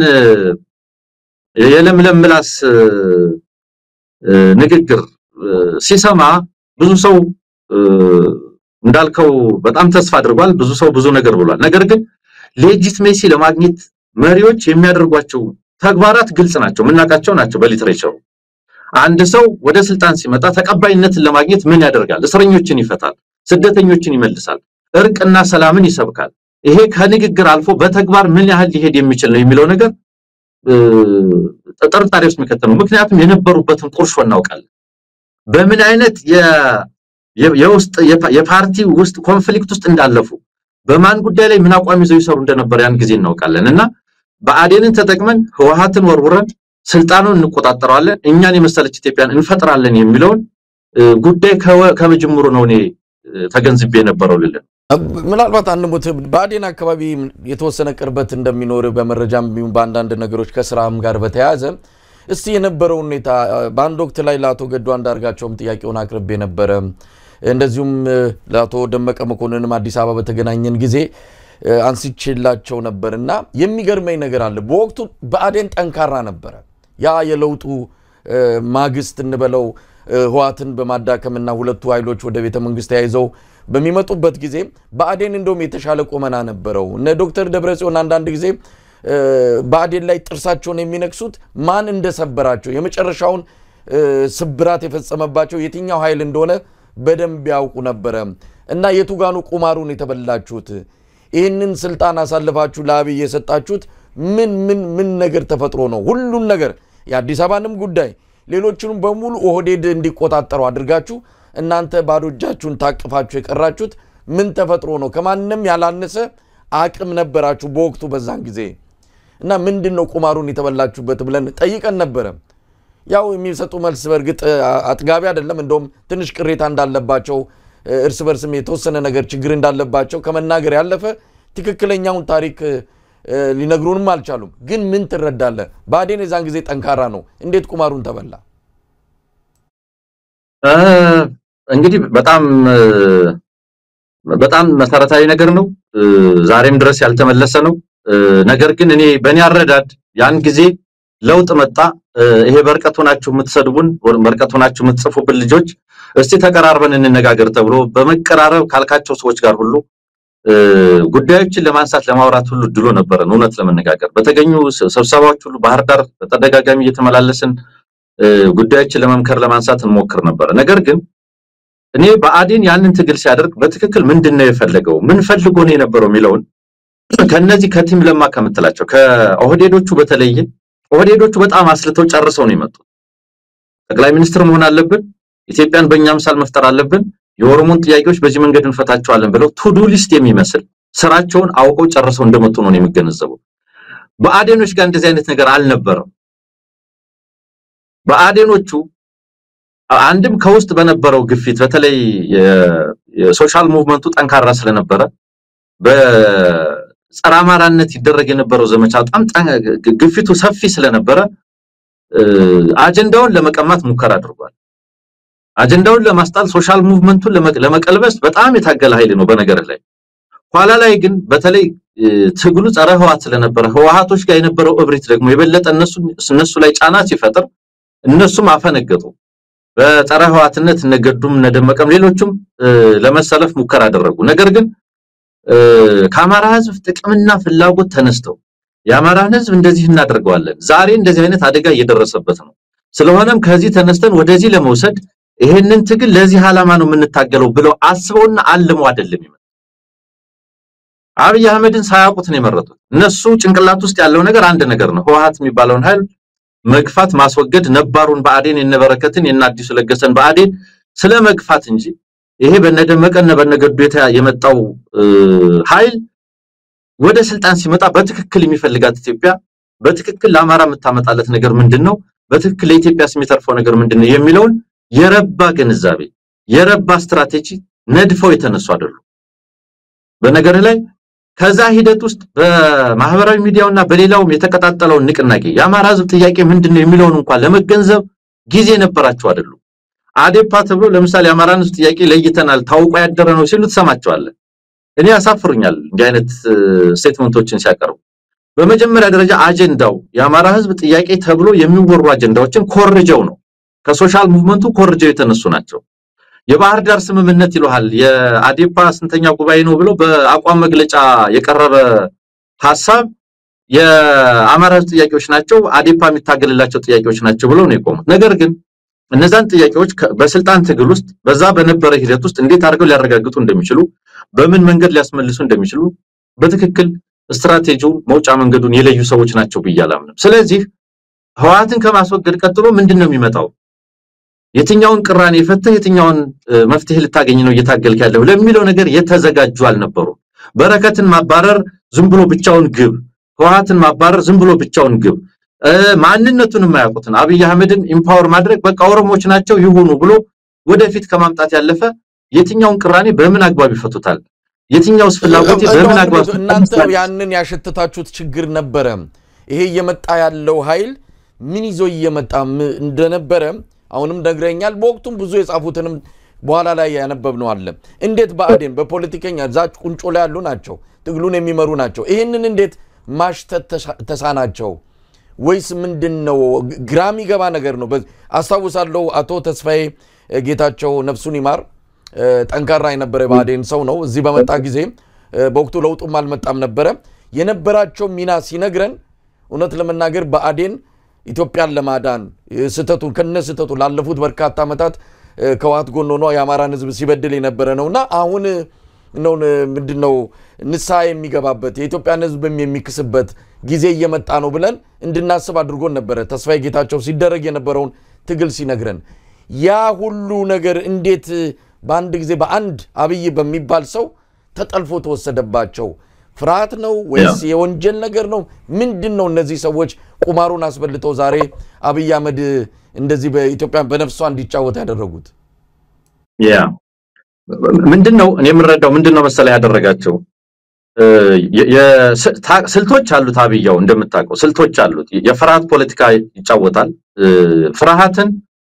በዙሪያው ባሉ ሰዎች ላይ በፖለቲካ ሆነ ወታደራዊ አመራሮች ላይ ፍርሃት እንዲያደርባቸው የሚያደርጉ ተግባራትንና እንቅስቃሴዎችን ያደርግ ነበር የሚገደሉ ሰዎች መጨረሻቸው ማይታወቅ እንደዚህ አይነት ስጋት ለመፍጠር ይሰራ ነበር ከምንም ነገር በላይ ግን በተለይ በአዴን በተመለከተ ያደረገው ይሄ ከፋፍለህ መቆጣጠር divide and rule divide and power divide and control ይሄንን በተመለከተ በተለይ አዴፓ የሚባለውን ኃይል የመከፋፈል ስልቶችን በሙሉ ተግባራዊ አድርጎ የተራቀቀበት ስብስብ ካለ ይሄ አዴፓ የሚባለው ስብስብ ነው ገሚሱን በአካባቢ ገሚሱን በእድሜ ገሚሱን በሆነ ፍላጎት ይሄ ሴሌክቲቭ አኮሞዴሽን የሚባላል ለምሳሌ ጎንደር አካባቢ ካድሬዎችን ይሰበስብና ወልቃይትን ማስመልስላችሁ ነኝ ይልና ነጥሎ የነሱ ልዩ ባለ ጉዳይ መስሎ ይቀርባል የነሱ ልዩ ሐሳብ መስሎ ይቀርባል ለነሱ የብቻ ቅርብ ሰው አድርጎ ራሱን ያቀርባልና እንደዚህ በመሰሉ ሴሌክቲቭ አኮሞዴሽን ስልቶች እንዳይተማመኑ ነው ያደረጋቸው አዴፓ በነገር ላይ ኢህአዴግ ቀልጦ ብልጽግና ከመመስረቱ በፊት ይሄ አመራር ተሰብስቦ በጋራ ማውራት የማይችል ነው ያደረገው ቢሰበሰቡም ተሰብስበው ያወሩት ቃለ ጉባኤ ሳይቀር እና አብይ ጋር ይደርሳል ስለዚህ በጋራ ማሰብ በጋራ ማቆም በጋራ ጉዳዮች ላይ የጋራ ግንዛቤ መያዝ አማራው የተጨፈጨፈ ነው ብሎ ይሄንን ትርጉም እንኳን በጋራ ለመገንዘብ በማይችሉበት ደረጃ ነው ይከፋፈላቸው ግማሾቹን ያወድሳቸዋል ግማሾቹን ይረግማቸዋል እነ ብናልፍ አንዱ ዓለምን መላእክት ናቸው ይላቸዋል እነ መላእክት አለበልን ሌላ ነገር ነው ይላቸው በቃ መላእክት ናቸው ግማሾቹን ደግሞ እነዚህ ሽማግሌዎች እናንተ ወጣቶች ይያላችሁ ይላቸዋል በመከፋፈል እርስ በርሳቸው አብረው በአማራ ጉዳይ ማውራት የማይችሉ ነው ያደረጋቸው በዚህ የተነሳ በምንም መንገድ የጋራ አቋም ይዘው በአማራ ጉዳይ ላይ ተው በኢትዮጵያ ጉዳይ ላይ ተው በሀገራዊ ፖለቲካዊ ሁኔታ ላይ የአማራን ጉዳይ በተመለከተ የጋራ አቋም ይዘው ማውራት የማይችሉ ይልቁንም እያንዳንዳቸው ቃልም ይገባላቸው አልታውቃለህ አንተ ነህ የምትተካኝ አንተ ነህ የኔ ምክትል የምትሆነው አንተን እንትን አደርጋለሁ ቃል ያልተገባለት ሹመኛና ጀነራል እኮ የለም መሳይ ታውቅ እንደው ምክንያቱም ስልጣንና ገንዘብ የማይገዛው የለም ነው የሚለው አብይ ስለሆነም እያንዳንዱ ሰው መላኩን ብትጠይቀው ምክትል ጠቅላይ ሚኒስትር ቀጥሎ አንተ ነህ ተብሏል ብናልፈን ብትጠይቀው ሁሉም ብትጠይቃቸው እንዲህ አይነት ቃል ያልተገባለት የለም ወጣቶቹን ሳይቀር ቆይ ክልል ፕሬዝዳንት አደርጋለሁ ይላቸዋል ያ ለታማኝነት ያንን የነገራቸውን ነገር ያደርገዋል በሚል ይሄ ምንድነው የምትለው የውጫዊ ታማኝነት ኤክስተርናል ሎያሊቲ እንዲያጎበድዱ እንዲያደገድጉ ለሱ ነው ያደረጋቸው በዚህ አካይ የጋራ አቋም መያዝ የማይችሉ ይልቁንም የግል ስልጣንና ህልውናቸው በሱ እጅ ላይ እንዲሆን ያደረገው ምክንያቱም ተሰብስበ መምከር ማችል ከሆነ የጋራ አቋም መያዝ ማችል ከሆነ በየትኛው ጉልበትህ የጋራ አቋም ይዘህ ትከራከረዋል ፋኖን በተመለከተ ያን ሁሉ አሉታዊ ትርክት ይዞ መጥቶ ድል ተሻሚዎች ድል ቀሚዎች ብረት ነካሾች አድርጎ ሲተች ሰብስቦ ይሁሉ ሲባል ብቸኛ ሰው ገዱ ነው ይመስለኛል የፋኖ ውለታ ሊረሳ አይገባም ብሎ የተከራከረው ሌላው እኮ ጸጥ ነው ያለው ምክንያቱም ከስልጣን ይነሳል ምክንያቱም ቃል የተገባለትን ያጣል ወጣቶቹ ቴክኖክራቶቹ ምትላቸው ሳይቀር በዚህ ረገድ የተሰለቡ ናቸው መሳይ አሁን ብሔራዊ ባንክ የተቀመጠው ልጅ አለ አይደለም ገዥ ተደርጎ ማሞ ምህረቱ ገና ካለም ባንክ ሲያመጣው ምን የመሰለ ቴክኖክራት እኮ ነው ካለም ባንክ ሲያመጣው የገንዘብ ሚኒስትር አደርጋለሁ የብሔራዊ ባንክ ገዥ አደርጋለሁ ብሎ አጠገቡ አስቀምጠው የማክሮ ኢኮኖሚ አማካሪ ኋላም የሆነ ድርጅት መሪ አድርጎ አስቀምጠው ይሄንን በመጠበቅ ለሱ ታማኝ ሆኖ ነው የኖረው ይሄ ልጅ ስለ አማራ ብትጠይቀው ይሄ ልጅ ስለ አማራ ብሔርተኝነት ብትጠይቀው ይሄ ልጅ ስለ አማራው ላይ ስለደረሱ በደሎች የዘመናት መዋቅራዊና ሌሎችም በደሎች ብታነሳለት የሚመልስልህ ጉዳይ የለም ታማኝነቱ ለአብይ አህመድ ሶ ዲፖለቲሳይዝ ነው ያደረገው የአማራውን ፖለቲካ ስለ አማራው የሚቆረቆሩትን ጽንፈኛ ያያለ ነው የገፋቸው ጠቅላላ ለምን አማራ እንደዚህ ይሆናል ያሉትን የጠየቁትን በሙሉ ገፍቶ አባሯቸዋል ስለዚህ ዲፖለቲሳይዝ ሊሆኑ ቴክኖክራቶችን ያመጣ ነው በአማራው ኮታ ያስቀመጣቸው ምርጫ እንኳን ለመቅረብ እንደ ድርጅት እንደ ቡድን ተሰባስቦ እኔ እዚህ ቦታ ሆናለሁ እገሌ ፌደራል ፓርላማ ይግባ እገሌ ክልል ፓርላማ ይግባ ብለው መምረጥ በማይችሉበት ደረጃ ነው የተጫወተባቸው በፖለቲካ ሳይንስ ውስጥ ይሄ ዌጅ ስትራቴጂ የሚባል የከፋፍለ የመቆጣጠር ፖለቲካን በትክክል በተግባር ያሳየ ሰው ካለ አብይ አህመድ ነው በባዕዲኖች ላይ ኢንፋክት ሌሎችም ላይ በስፋት ተግብሮታልና ከነዚህ ሁኔታዎች አኳያ አብረው መቆም ስላልቻሉ ተበትነው ሞተዋል ነው ማለት አንሙት አስገራሚው ነገር በርግጥ ስልጣን ከያዘ በኋላ ጠቅላይ ሚኒስትርነቱን ከተቆጣጠረ በኋላ ባንኩንም ታንኩንም ከያዘ በኋላ አሁን ያልካቸው ነገሮች ማድረጉ የሚጠበቅ ነው ከአብይ መሰሪነት አንፃርም ይህን ሲያደርግ እንደኖረ ምንም ጥርጥር የለውም ነገር ግን ያቺ ሽግግሯ ያቺ 17 ቀኗ ያቺ ህዋትን ለመፈንቀል ሁለቱ በተባበሩበት ጊዜ ምንድነው የተሰወረባቸው የሚለው እንቆቅልሽ ነው አቶ ገዱንም አነጋግረን ይጸጽተናል እሱን ከላይ ማድረጋችን ነው ትልቁ ስተታችን አብይን መሪ ማድረጋችን ነው የሚል ነው እንዴት አደረጋቸው በኋላ ላይም ሽመልስ አብዲሳ ከአባይ ማዶ ሄደን ቁማሩን በልተን መተናል የሚልም ነገር በድፍረት የተናገረበት ሁኔታ እናስታውሳለን እነዚህ ጁኒየር ካድሬዎች ነበሩ እና አብይ አጠቃላይ አሁን ስልጣን ላይ ያሉት እነ ደመቀ መኮንን ሲኒየር የነበሩ ናቸውና እንዴት እነሱን ተረማምደው በየትኛው የጭንቅላት ብልጠትና ዕውቀት ከበላይ ሆነው ዛሬ ሁሉን ነገር ፈላጭ ቆራጭ ሆኑበት ሁኔታ እጅግ አስገራሚ ነው እውነት ለመናገር በነደመቀም በሌሎችም ይሄንን አሳልፈው በሰጡ የባዕዴን ሰዎችም የምናፍርበት ሁኔታ ነው የተፈጠረው እንደውም ለምን ቲም ለማት ላላችሁ ብሎ አንድ ባዕዴን ከፍተኛ ባለስልጣን ንዴቱን ሲገልጽልን እናንተ እዛው አሳልፋችሁ የሰጣችሁትን እኛ ምን ብለን እንሰይመው ብለን ሁሉ ጠይቀናቸዋል እኛ ቲም ለማ ነው እንግዲህ የሚባለው ቲም ለማ ስለነበረ ቲም ለማ ስንል ለምን ትላላችሁ አለ እንዴ እነሱ እኮ አሳልፈው ሰጥተዋል ሁሉን ነገር የአዲስ አበባ ጉዳይን ሳይቀር ዛሬ አዲስ አበባ ላይ አማራ እየተነቀለ ሌላው ኢትዮጵያዊ እየተነቀለ እንዲመጣ ያደረገው ባዕዴን ነው ያኔ መስማማት ሲችል ለማንኛውም እስቲ አብይ መጣ ከዛ ምን ሆነች ኢትዮጵያ እንደውም እንዴት አለች ኢትዮጵያን የተፈጠረችው መልካም እንግዲህ እንዳልከው በተለይ ባዕዴኖቹ የማያውቁትን ሰው ነው ሲያመልኩ የነበረው እንዳልከው እነ ለመናገር አያውቁትም አብይ ማን ነው ምን አይነት ፖለቲካል ካሪየር ነበረው በምን ሂደት ውስጥ አለፈ የሚል ጉዳይ ላይ የረባ ዕውቀትና ግንዛቤ ነበራቸው ማለት አንችልም በተለያየ ጊዜ ውይይት ስናደርግ አንዳንዶቹ እኮ ዛሬ በአብይ የተመቱ ባዕዴኖች እንደውኛ ለአማራ አብይን የመሰለ መሪ የለውም አብይን የመሰለ መሪ አያገኝም እድሜ እንዲሰጠው ነው መጸለይ ያለብን ብለው ሲያወሩ የነበሩ ባዕዴኖች ተባረው ዛሬ የቁም እስረኛ ናቸው ስንነግራቸውም አላዋቂ ችኩል ይሄ ብሔርተኝነት ጽንፈኝነት እየገባቸው ያላቸው አድርገው ይመለከቱ የነበሩ ናቸው ዞሮ ከሆነ ጊዜ በኋላም ያው አጠቃላይ ቅራኔው ጨመረ ዞሮ የዛሬው ኢትዮጵያ ታዲያ ምን ሆነች ካልከኝ እንግዲህ ሁላችንም እንደምንገነዘበው አንተም በተለያየ ፕሮግራም ስታቀርበው እንደነበረው በግልጽ የሚታይ ነው በሁሉም ረገድ ቁልቁል እየወረደች ያለች ኢትዮጵያ ነች ለኔ ዛሬ ላይ የሚገነዘባል በሁሉም ረገድ ቁልቁል እየወረደች ያለች ሲባል ምን ማለት ነው እየወደቀች ነው አንዳንዶች እየወደቀች ነው ግን ምን አይነት አወዳደቅ ልትወድቅ ትችላለች ይሄ የሶፍት ላንዲንግ ነው ወይንስ ክራሽ ላንዲንግ ነው እንደው ወድቀን ምንፈጠፈጥበት ነው ወይንስ እንደው ቀስ ብለን ወድቀን ለመነሳት እድል የሚሰጠን ውድቀት ነው ይሄድንበት ያለ ነው ምን አይነት አወዳደቅ ነው ይወደቅን ያለ ነው ብለው ጥያቄ የሚያነሳሉ በሁሉም ረገድ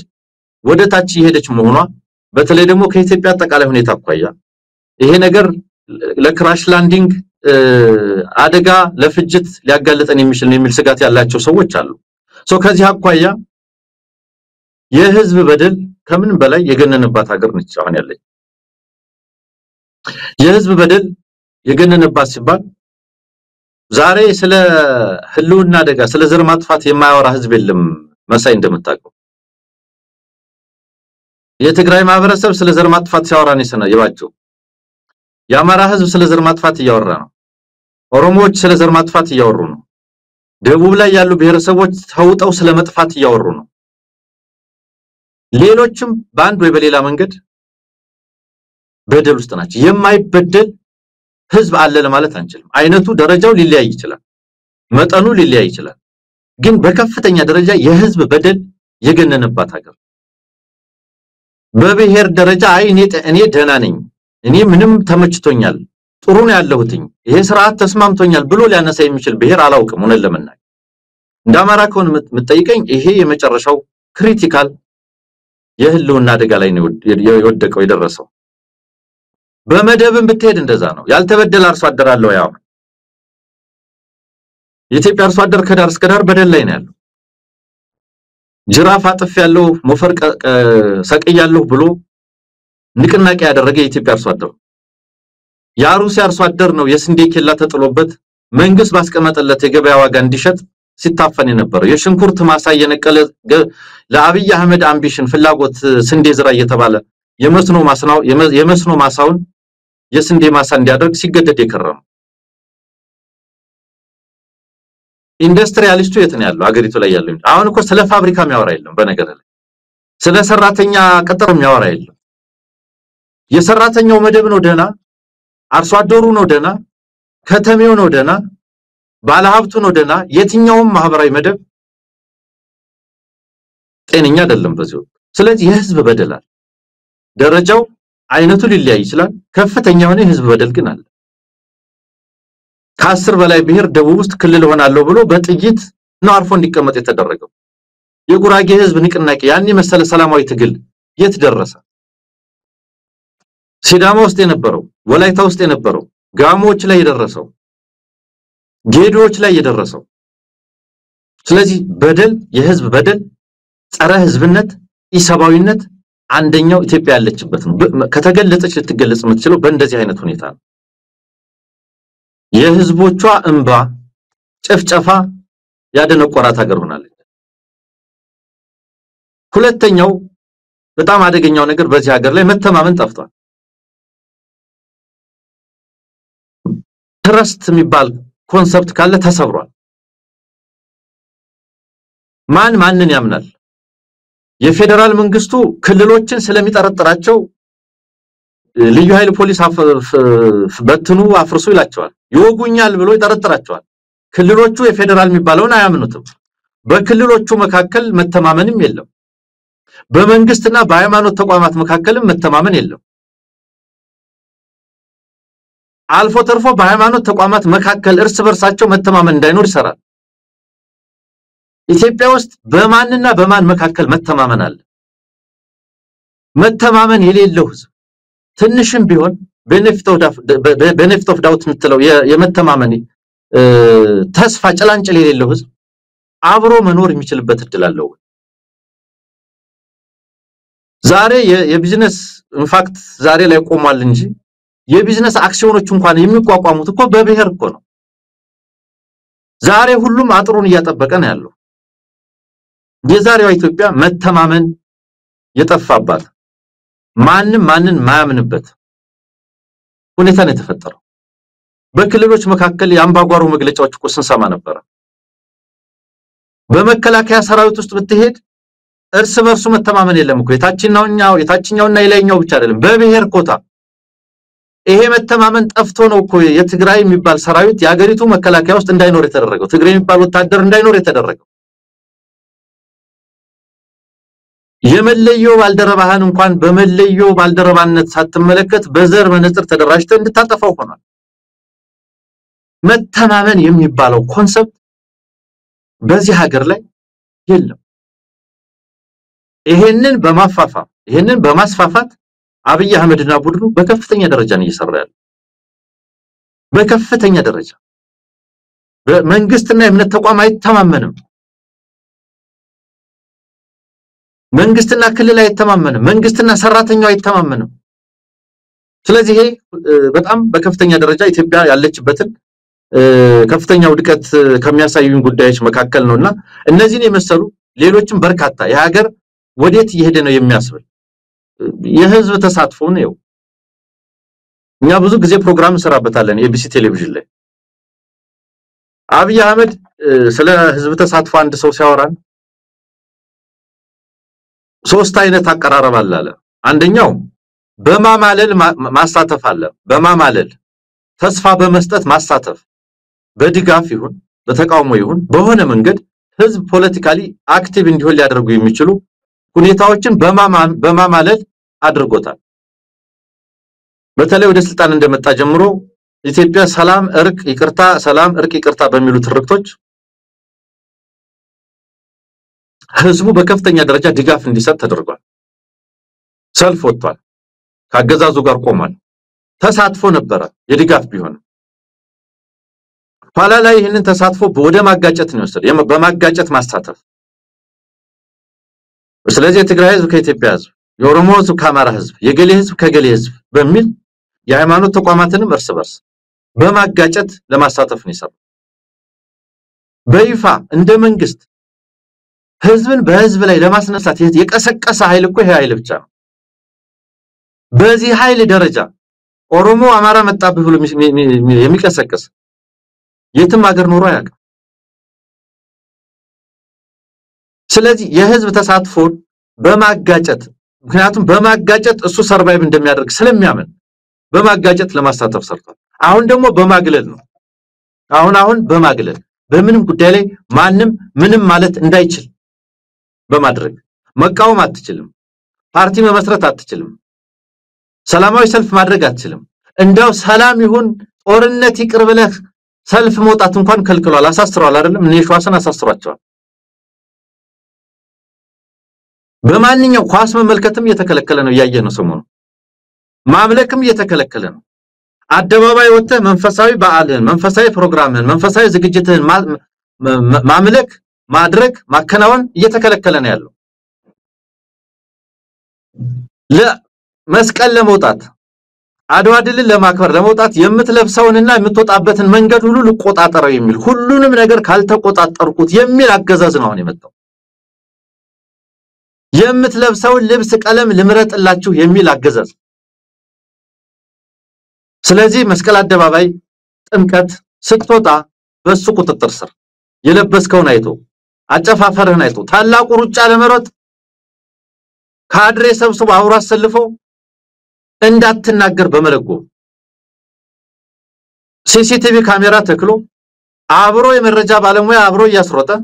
እየተጠቆመ በጅምላ የሚታሰርበት በሁሉም ረገድ ህዝብ ምንም እንዳይተነፍስ እንዳይሳተፍ አይደለም መደራጀት እንዳይሳተፍ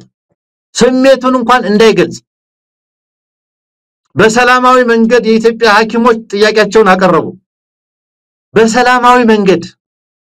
በተቆጠረ ቀን ያለፉትን 5 ዓመታት ሲጠይቁ ሲያነጋግሩ ከርሙ ጥያቄ ያቀረቡ ከ80 በላይ የሚሆኑትን ሰብስቦ ማሰር ምን ወንጀል ስለሰሩ? የህዝብ ተሳትፎ ለመገደብ የማይሄድበት ርቀት የለም። ጃም ያደርጋል እኮ እዚህ ድረስ መጥቶ ሚዲያ ኦንላይን ሰልፍ ተባለ መቸለታ ኢንተርኔት ዘጋ። የህዝብ ተሳትፎ ለመገደብ የት ድረስ እንደሚሄድ ተመልከተው። ኦንላይን የሚደረግ ሰልፍ ነው። ኦንላይን የሚደረግ በኢትዮጵያ ጉዳይ የሚደረግ ሪፍሌክሽን ነው። ይሄ አስፈርቶት ይሄንን ለማፈን ይሄዳል። ያውም ዘመን አይመርጥለትም፣ ዘመን አይፈቅድለትም። ምክንያቱም የመረጃ ሞኖፖሊ ቀርቷል። የስቴት ሞኖፖሊ በብዙ ጉዳዮች ላይ የቀረበት ወቅት ነው። ነገር ግን ሞኖፖላይዝ ለማድረግ ሁሉንም ነገር ለመቆጣጠር እየሰራ ነው ዛሬ ደግሞ አዲስ አዋጅ አውጥቷል የዩቲዩበር የቴሌቪዥን የምናምን ማስታወቂያ ገቢዎች በሙሉ ታክስ ይደረጋሉ የሚል ይዞልህ ወጣል ዛሬ ደግሞ በዚህ ደረጃ ለመቆጣጠር የሚሰራ አገዛዝ ነው የህዝብን ተሳትፎ በመገደብ ስለዚህ ኢትዮጵያውያን ተጫዋለህ እንጫዋለን ተነስተላለ የኢትዮጵያ መምህር በየቤቱ ቁጭ ብሎ ያለቅሳል ወታደሩ ባለበት ቁጭ ብሎ ያለቅሳል ደሞዝ የማይከፈለው ወታደር የትኛው የሰራተኛ መደብ ነው ዛሬ ሰላም ነኝ ብሎ የሚያድረው የለም ነገር ግን መናገር አይችልም መቆጣት አይችልም ተሳትፎ ስለተገደበ መብት ስለተገደበ ስለዚህ የዛሬው ኢትዮጵያ በየትኛው ረገድ አሁን ለምርጫ ዝግጅቱ እሱ የሚተፈጥፋቸው ፓርቲዎች የሱ አሯሯጮችን እየሰራ ነው ትግራይ ላይ አዲስ ፓርቲ መስርቷል አማራ ላይ አብን የሚባል ከሆነ አቧራ ውስጥ ተሰብስቦ አምጥቷል ኦሮሚያ ውስጥ ደግሞ አግዶት የኖረው እንዳውዲ ብሳን አምጥቶ እንዳይሄው አሁን ጽፈት ቤቱን መልሽላለው ብሎታል ምክንያቱም ኦሮሚያ ላይ የሚያሯሩጥ ይፈልጋል እነዚህ ኮንትሮልድ ኦፖዚሽን ፓርቲስ እነዚህን ኮንትሮልድ ኦፖዚሽን ፓርቲ እሱ ጥበቃ የሚያደርግላቸው እሱ መሽሩፍ የሚሰጣቸው ቀለብ የሚሰጣቸው እነዚህን ሰዎች ነው ተፎካካሪ ብሎ ሊያጫውት የተዘጋጀው ስለዚህ በለጠ ሞላ ማነው ብርሃኑ ነጋ እና መስተሎቻቸው እና ጌታቸው በሚቀጥለው አመት አብሮ ያሯሩጡታል የሚጠብቃቸው እሱ ነው የሚቀለባቸው እሱ ነው ሌላው ጄኒሊ ፖለቲካና ሐሳብ ይዞ እንዲመጣ አይፈልግም ለሐሳብ ፖለቲካ ያለው ጥላቻ ነው ዩቲዩብን ጃም አድርጎ ኢንተርኔት ዘግቶ እንዲውል ያደረገው ልልህ ነውና በብዙ ረገድ ኢትዮጵያ ወደ ውድቀት እየሄደች ነው በብዙ ምክንያቶች እንትንም እየሆነ ነው ቀጥረኛ መንግስትም እየሆነ ነው ከሞላ ጎደል የኤሚሬቶች ቀጥረኛ ሆኗል ብዙ ማሳያዎች አሉ መሳይ በጣም ብዙ ማሳያዎች ይሄ የመሬት አዋጅ የንብረት ባለቤትነት አዋጅ እንዲይዙት የተፈለገ መሬት እንዲቆጣጠሩት የተፈለገ ጉዳይም ስላለበት ኤጀንት ሆኖ ነው ሱዳንን ያመሰ ያለው ኤጀንት ሆኖ ነው የነሱ ኤጀንት ሆኖ ነው ብዙ ጉዳይ እየሰራ ያለው ምክንያቱም መግደያውን ጥይት ያቀበሉት ስለሆነና የውጭ ጣልቃ ገብነቱ በስፋት ሊታይ የሚችል ነው ከሞላ ጎደል ኢትዮጵያ ግን በብዙ መልኩ ወደ ውድቀት እየሄደች ነው ያለችው ዛሬ ኢትዮጵያ ውስጥ ጥያቄ የሌለው ቡድን የለም ኢትዮጵያ ውስጥ ዛሬ እንደ ግለሰብ አይደል እንደ ቡድን ጥያቄ የሌለው አካል የለም የትኛው ብሔር ነው ጥያቄ የሌለው ዛሬ የቡድን ጥያቄን ያልመለሰ ሀገር ደግሞ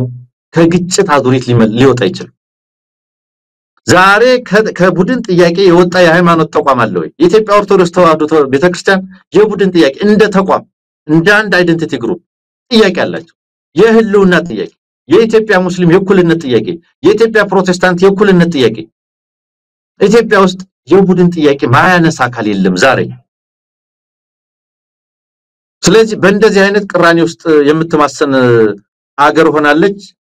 እንግዲህ በዛ ውስጥ ነው ያለን ልልህ ነው መሳይ አንሙት በጣም ብዙ ነገሮችን ነው ያነሳው እንደው ለምንድነው ታዲያ ማህበረሰቡ በዚህ ደረጃ ድንዛዜ ውስጥ የገባው ለምንድነው ለለውጥ ማይነሳሳው የለውጥ አጋጣሚዎች ሲፈጠሩ ወደ ፍርሃት ቆፈን ውስጥ ዘሎ የሚገባው ለምንድነው አሁን የጤና ባለሙያዎችን እንቅስቃሴ ያያየን ነው እየተደገፈ አይደለም የጤና ባለሙያዎቹ የሚቻላቸውን እየሞከሩ ነው አሁንም በአድማ ላይ ነው ያሉት በዚህ አጋጣሚ ላይ እንደው ከጎናቸው የሚኖር አለመኖሩ በጣም አሳሳቢ ይሆናል እሱን አነሳለሁ ግን አሁንም ወደ አማራ ክልል አመራሮች ልምጣ እንግዲህ በአዴን ብዙ ታሪኮችን ተሻግሯል አዴፓም ሆነ ኢዴንም ሆነ ብዙ ነገር ሆነ አሁን ያሉትስ እንግዲህ በግልጽ የአማራ ህዝብ ላይ ሰይፍ ያነሳ አገዛዝ ነው ያለው ሽመልስ አብዲሳ የአማራን ህዝብ አጠቃላይ የአማራን ፖለቲካ በክልሉ ብቻ እንገድበዋለን ከኛንጋቶም እንግዲህ በቁጥር አነስተኛ የሆነ በደቡብ ኦሞ ውስጥ የሚገኝ አንድ የኢትዮጵያ ብሔረሰብ አካል ነው ከኛንጋቶም ያነሰ ተሳትፎ እንዲኖረው ነው የምናደርገው በሌላ የኢትዮጵያ ጉዳይ ላይ የማይገባ በክልሉ ብቻ ተወስኖ የሚቀር በታሪኩ አማራ ለኢትዮጵያ የከፈለውን ዋጋ ሁሉ በሌላ ነገር በመተርጎም በጨቋኝነት እንዲታይ በማድረግ ከፍተኛ የሆነ ዘመቻ አድርገው ተሳክቷል ሲባል አሁን ባለው ሁኔታ የአማራን ህዝብ ስለ ክልሉ ብቻ በክልሉም አይደለም አሁን በክልሉም ጦርነት ከፍቶ ስለሌላ ነገር እንዳያስብ የአማራ ህዝብ ስለራሱ የሉና ጥያቄ እንዲያነሳ በማድረግ ከፍተኛ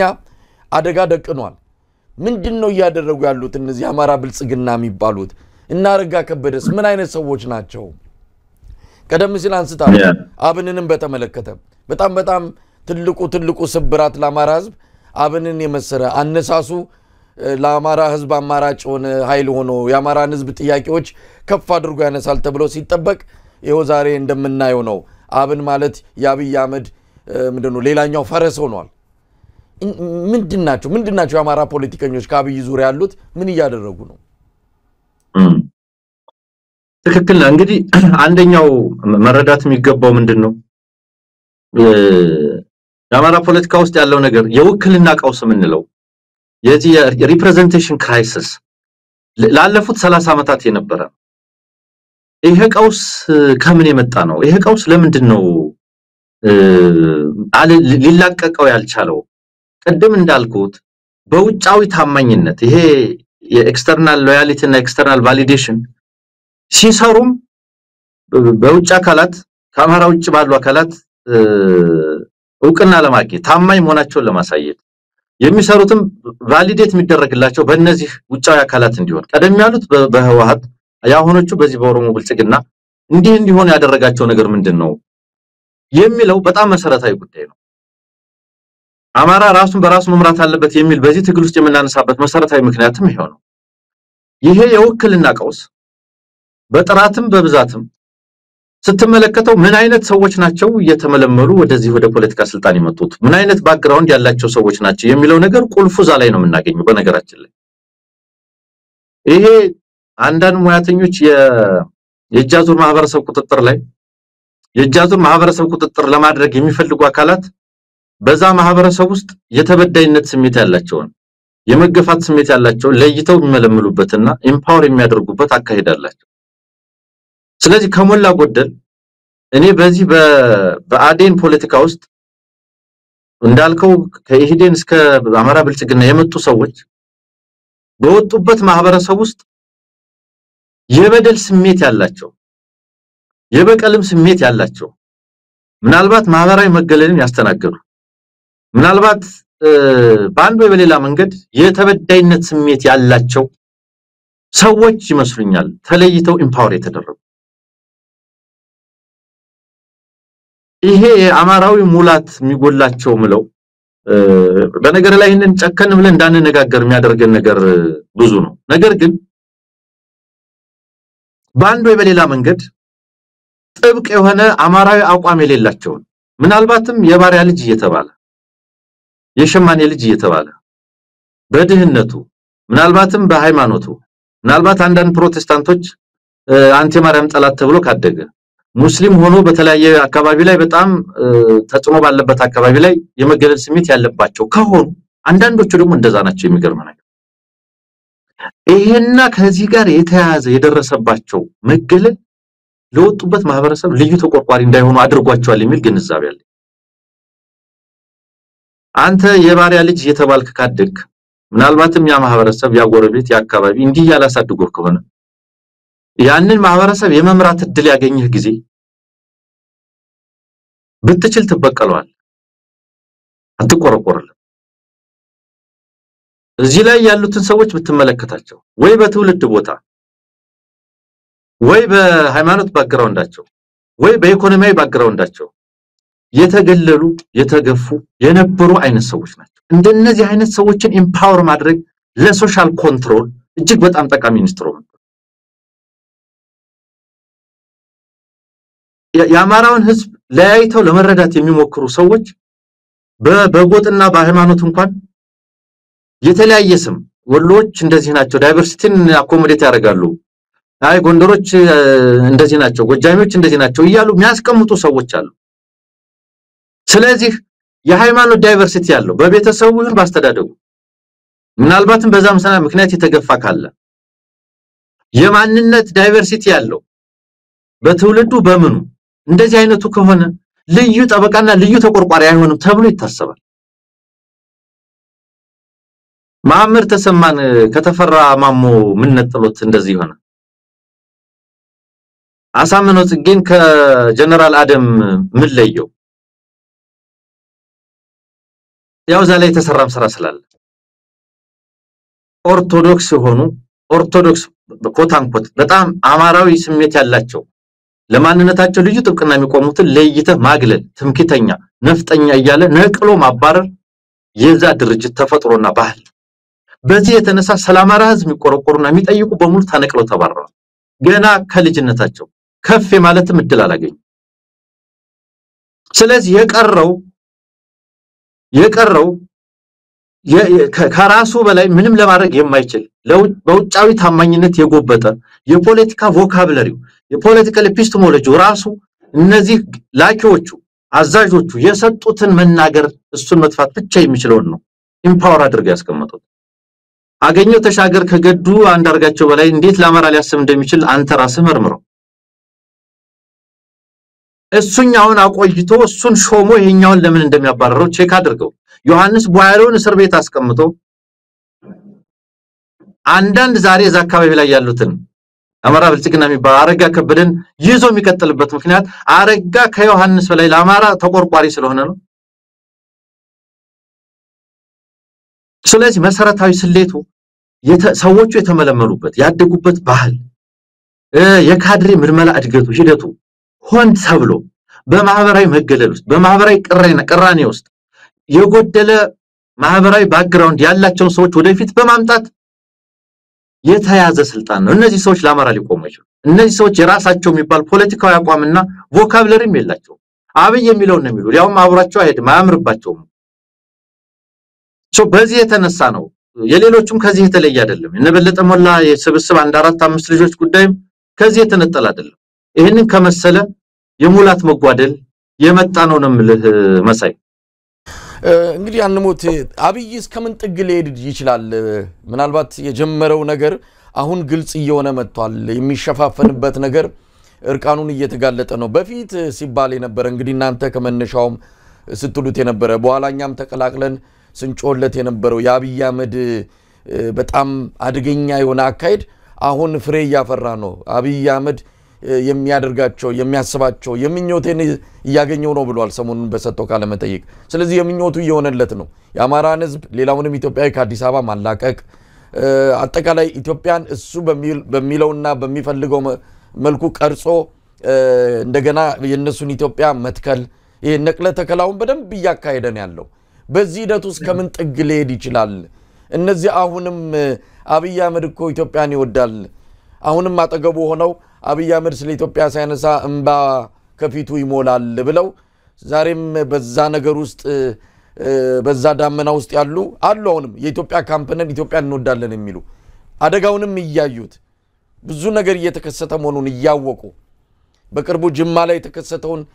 ስብሰባ አይተናል ቃል በቃል መሬት ላይ የሚያደርገው ነገር እየተገበረ መሆኑን ገምግመውታል ይቀረናል ያሉት የኢትዮጵያ ኦርቶዶክስን ይቀረናል አሉ አሁን በቀደም በተደረገው ጉባኤም የሚፈልገውን አድርጎ ጨርሷል ቤተክርስቲያኗን በእጁ አስገብቷል ስለዚህ የሚቀረው ነገር የለም እስከምን ግን ጥግ ሊሄድ ይችላል ኢትዮጵያንም አጠቃላይ አማራንም ህዝብ ከዚህ ካጠቃላይ የሀገራዊ እንትን አላቆ አብይ እስከምን ድረስ ፍላጎቱን ለማስፈጸም ሊሄድ ይችላል ብለ ታስባለህ ያ እሱ ነው መሰረታዊ የዚህ ቡድን ዓላማ ምንድነው የፈለጉት የሚለው ጉዳይ ላይ ብዙ ሰዎች ይሳሳታሉ አብይ ስልጣን ነው የሚወደው እንጂ ዘረኛ አይደለም አብይ ኢትዮጵያን እንደዚህ ላይ አድርጋት ነው የሚፈልገው የሚሉ የተሳሳቱ ስሌቶች አሉ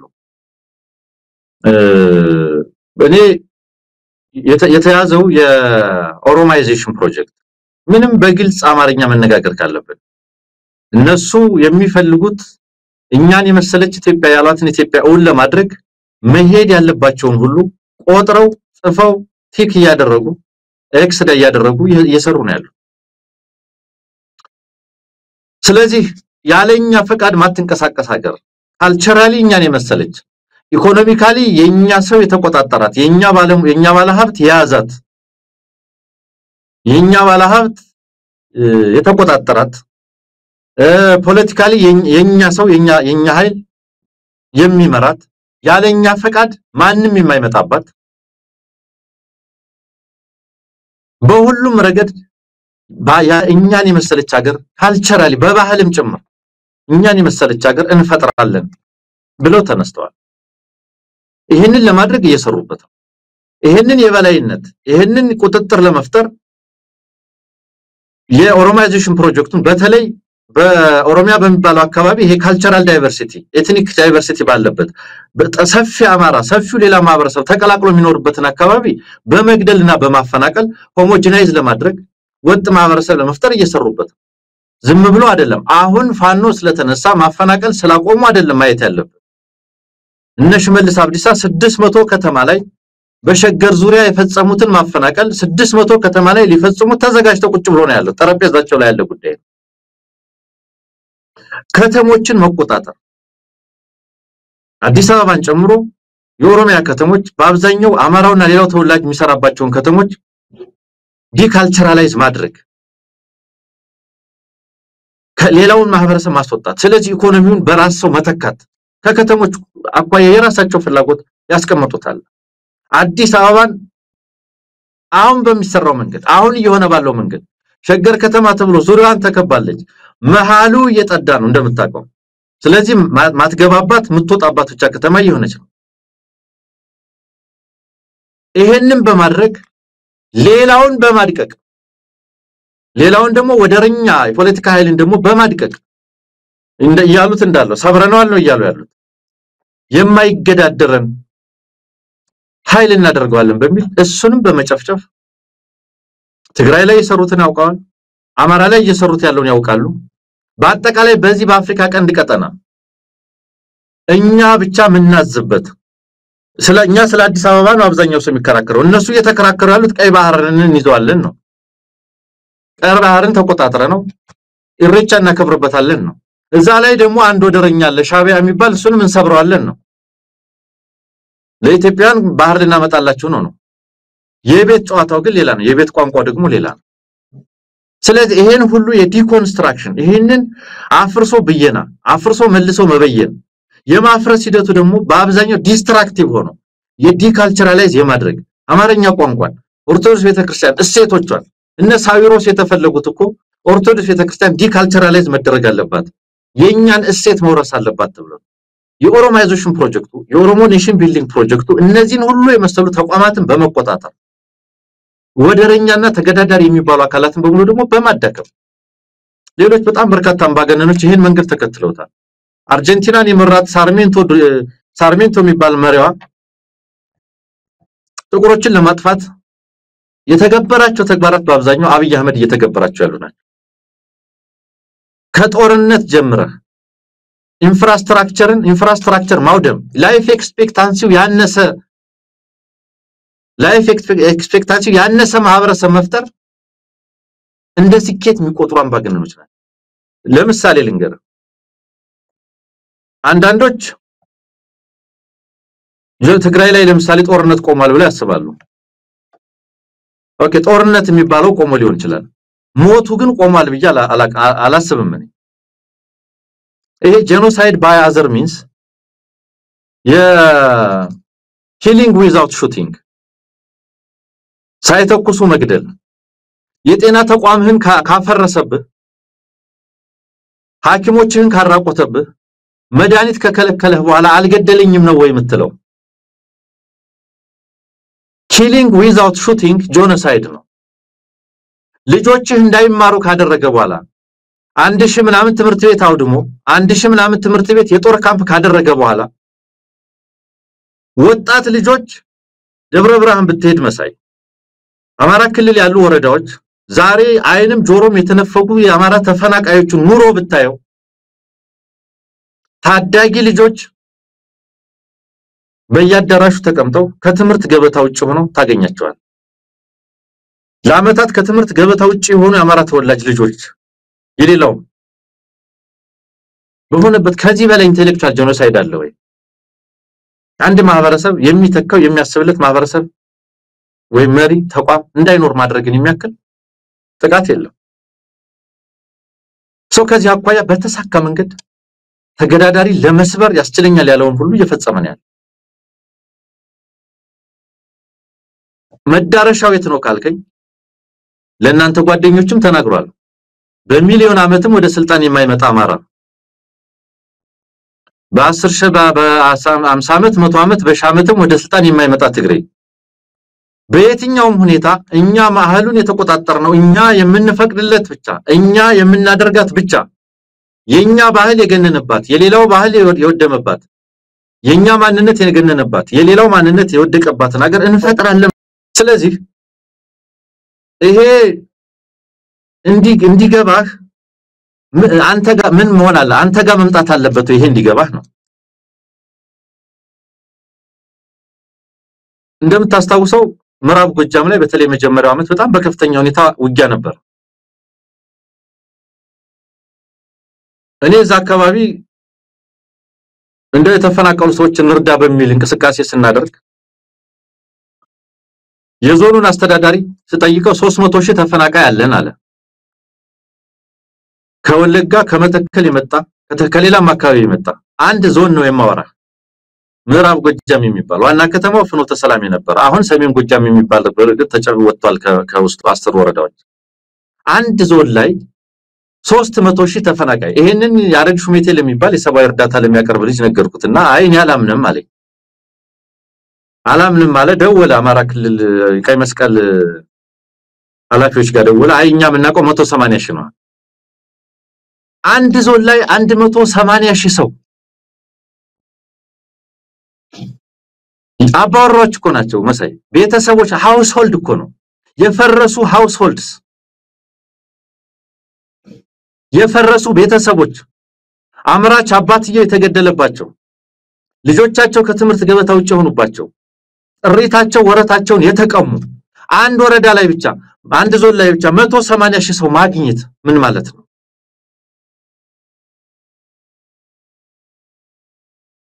ደብረ ብርሃን ስትሄድ በሶስት ካምፖስ 90 ሺህ ሰው አለ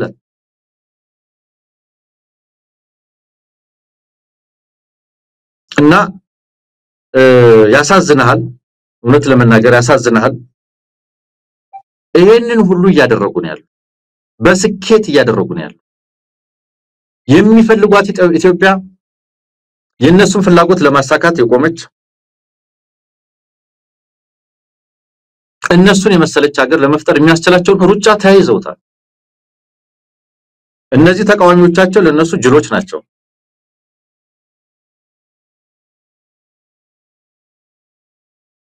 ተቃዋሚዎቻቸው ጅሎች ናቸው በአጌንስት በእነሱ ላይ የሚያወሩ እነ ኦላ እነ ሰሞን የምትሰማቸው እነዚህን እንደ ጅል ነው የሚቆጥሯቸው ያልገባቸው የስልጣን ጥመኞች እኛ ኦሮሞማን እየገነባን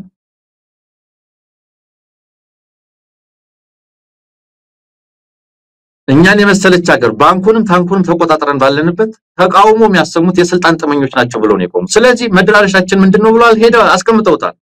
የኩሽ እኮ ኢምፓየር እንገነባለን ብለው እኮ ሶማሌላንድ እና ኬንያዎችን እኮ አስቆጥተዋቸዋል ወደብ ስጡን የሚባለው የወደብ አጀንዳ የሚወራው ሌላ አይደል ለሰማዩ ወርውር ጣሪያውን ትመታለህ እንደሚባለው ቢያንስ ኢትዮጵያን ለመቆጣጠር እስከ ቀይ ባህር እየወረወሩ ነው ልልህ ነው መሳይ